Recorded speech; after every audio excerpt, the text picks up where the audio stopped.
Hi, my name is Jane Graves and I'm a green enthusiast here with Susan from Practically Green. And Susan's going to give us some details about why some things that are added into our food aren't so healthy and good for us. What many people don't realize is the average American eats their weight in food additives every single year. Now the good news in all of this is that most of the 3,000 additives are totally fine. The bad news is they're starting to realize that there are some connections between artificial colors, preservatives, and other things that are in our food and health problems, particularly in children. So why should we be aware of preservatives?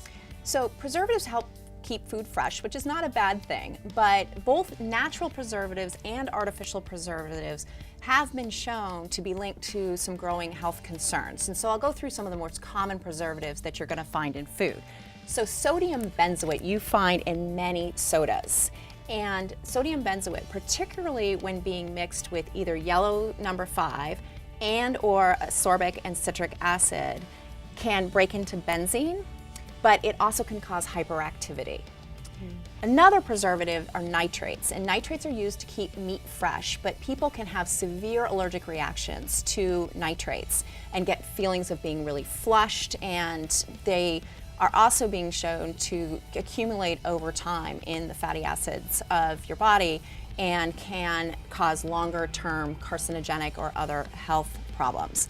Another common food preservative that people are particularly concerned around are called BHA and BHT. And if you look in certain cereals and other products, you're going to find that they say BHA to help protect flavor. The problem with BHA and BHT is it's shown to accumulate in the body tissue and can be carcinogenic, but it's also causing long-term like liver problems and things like that. And so while it's still in food, it's still considered overall safe. People are growing concerned, and there are countries that are moving to get these preservatives out, and Canada and the EU tend to be more proactive around this and adopt more of the precautionary principle.